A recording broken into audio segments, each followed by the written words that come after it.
Thomas, John 20. John 20, worshipped him as Yahweh. Does it say that worship as Yahweh? Where? Does it say that? The word is kurios, which is used in the Septuagint, is the same word as Lord, which is used for Yahweh. But this word Lord is used for Abraham as well. That word in the Septuagint, kurios, is used for Yahweh. May I read it? In fact, I have it here, John 20. Jesus came and stood among them, peace be with you. Then he said to Thomas, put your finger here in my side, reach out your hand and put it in my side, stop doubting and believe. Thomas said to him, my Lord and my God. Amen. Then Jesus told him, because you've seen me, you have believed. Blessed are those who have not seen me and yet have believed. Jesus did not rebuke him. Yes. As Paul rebuked people when they're trying to you. He just chided him for not believing earlier. Right. What is your name, by the way, my son? Peter Hammond. Peter Hammond. Peter, now, when you leave this place, you go to the special branch, for example, and you tell them, he says, you know, this Deedat fellow, right in the center of the town, he's running a communist den. You know? Right? We don't believe that, of course. No, let's say you go and did such a dastardly thing. For what I'm trying to do, I'm trying to share with you my thoughts, you see, and my hospitality, whatever it is there. But now you go along and report us. So these guys have, you know, there's a communist conspiracy going on from here, and they're going to upset the government, and all that kind of thing. It seems to be a deviation from the point. No, I'm coming to the point. I see. So they come along, they search my offices and go through. Say, what's wrong with you, man? So many years we are doing this job, you know, you never did this before. So you had these guys from North Coast. I say, yeah. He said, there was that Peter Hammond, you know, the leader of the group. I said, yeah. He said, he came and told us, man. I said, yes. Now, next time you come along with a big, broad, smiling face with the Cheshire cat smile, you know. Mr. Deedat. I says, Peter, my God, what a damn thing, you know, you did. You know? Peter, my God. Peter, my God. You know, what a bloody hypocrite you are, showing me such nice, smiling, broad face, and you like that. So Lazarus, you see, the first meeting, the first time that Jesus comes to that upper room, Lazarus was not there. The first meeting, the first time he came, he wasn't there. Thomas wasn't there. I'm sorry, Thomas wasn't there. So, after Jesus has departed, the other disciples must have met Thomas and said, man, the master was here with us. He was here with us. And you know, he had broiled fish and honeycomb with us. He's the same Jesus, man. We felt him. Because he said, behold my hands and my feet, that it is I myself. Say, handle me and see, for a spirit has no flesh and bones, as you see me have. And we felt him, and we believed not for joy, and wondered, man, what happened? And he said, have you here any meat, something to eat? And we gave him a piece of broiled fish and a honeycomb, and he took it, and he ate. Thomas says, no, I can't believe all these fairy tales. See, except I put my finger into the print of the nails and put my hand into his side to feel the wound. I will not believe. What will you not believe? That is the same Jesus. If they had told him we seen a ghost of Jesus, he would have believed. But they said, no, it's not a ghost, man, it's the same Jesus. You know, flesh and blood, eating broiled fish and honeycomb. So to verify that, he said, I must do this, put my finger into the print of the nails and put my hand into his side, and otherwise I will not believe. 8 days later, 8 days after this, in the meantime, the other disciple must have just met Jesus, you know, your friend Thomas. That guy, he wants to do this, and he wants to do that to verify. So 8 days later, Jesus comes in, again in that upper room, and he finds Thomas and says, Thomas, come on, put your finger and see, put your hand into my side and don't be faithless. The guy says, what a bloody fool I was, man. All the 10 disciples are testifying that he was here. He's alive. He ate broiled fish and honeycomb. And I said, I must do this and I must do that. I said, my God, my Lord, what a disgusting. We hear what you're saying, but I'm sorry, could I just ask, I feel we may have got off our point. we of course came here today to hear about Islam. And what we're hearing about is Christianity. You, my brothers and sisters, you gave me no chance. I'm sorry. But do you recall... You didn't even give me a chance for a glass of water.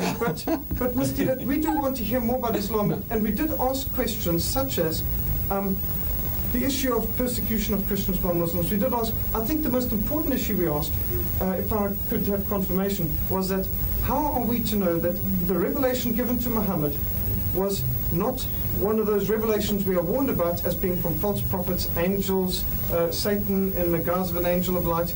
How are we to know what confirmation, how are we to know that the revelation of the Quran is fully consistent with the revelation given through Jesus and Moses, consistent with the Bible, and that this is something that we can believe? We say consistent with God's word.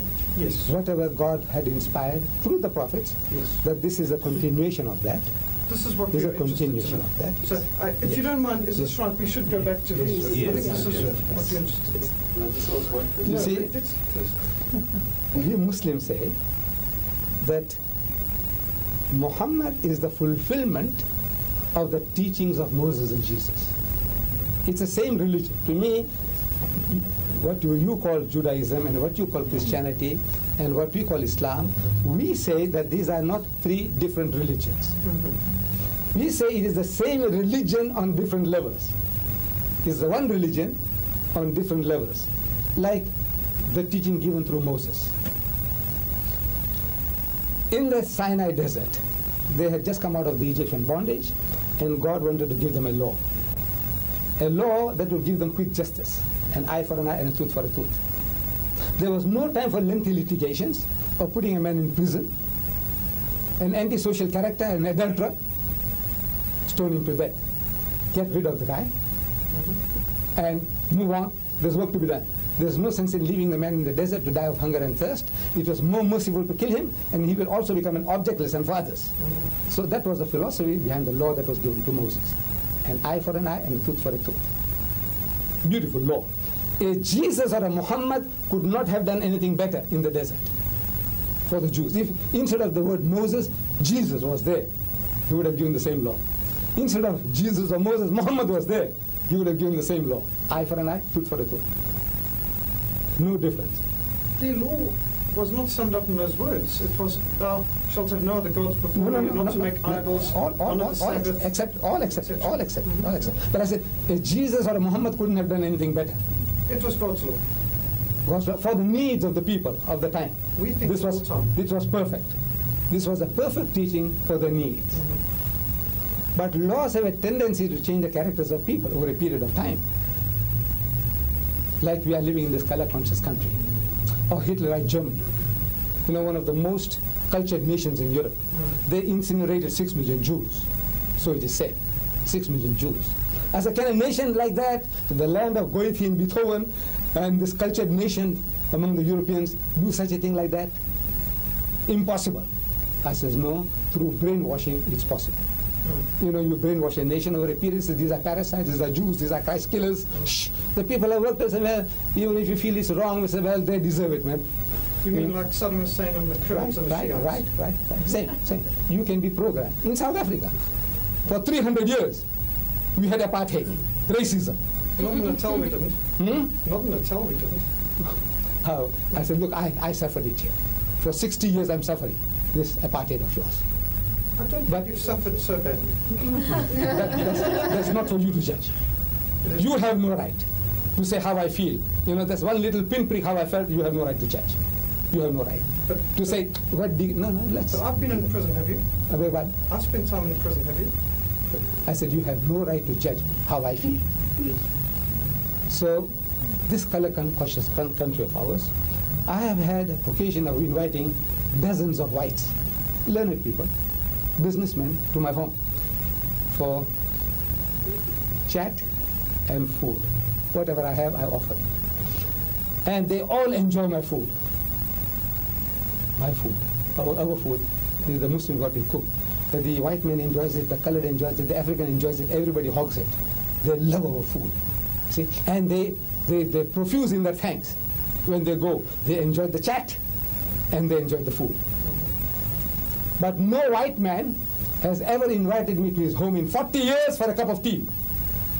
Yet, no white man has. But they meet me in the street subsequently, and they say, Mr. Deedat, how are you? How's the missus? She says, fine. Convey my regards to her, all that they do. But no white man has invited me to his house for a cup of tea. Is this something to do with race or something to do with religion? That's what I'm saying. Is this religion or is it race? Race. I doubt it. Let me give you my experience. And if you want to say, look, you're a liar, it's okay. You have a right to say that. So I said, no white man has. So I want to know why. So I meet, talk to you like friend to friend. I said, look, don't you people know such a thing as reciprocation? I said, yes. Don't you reciprocate among yourselves? I said, yes. Then how is it that you don't reciprocate to me? Maybe he never thought of it. No. What happens is this, that the white man, he is programmed in this color-conscious country. Everything is color, color, color. So now he invites me to Durban North, his elite home in Durban North. And I go there one Sunday morning with my family. And my wife, of course, she wears our own attire, and I have got this funny headgear and this beard of mine. I go along, walking down the streets, looking for number 10 Downing Street, and I found it. And there are people watering the garden. They say, what this bloody coolie doing around here? In this elite Durban North area. At the back, they say, this bloody coolie doing around here? With his gang of, this Oriental woman. Right. I go knock at the door, and Mrs. Smith, she opens the door with a smiling face. She opens the door, and she welcomes me in. Right. But now, tongues begin to wag. He said, look, half an hour, 15 minutes gone, and these coolies have gone into the house. What are they doing? What are these the Smith people? What are they running? Has she been or what? So at the back of the mind, the white man is terrified about his environment. But Mr. Deedat, are you not an unusual individual? You have a particular mission in life, which may mean that you have missed invitation. If you are a hypocrite, you enjoyed my food, you say.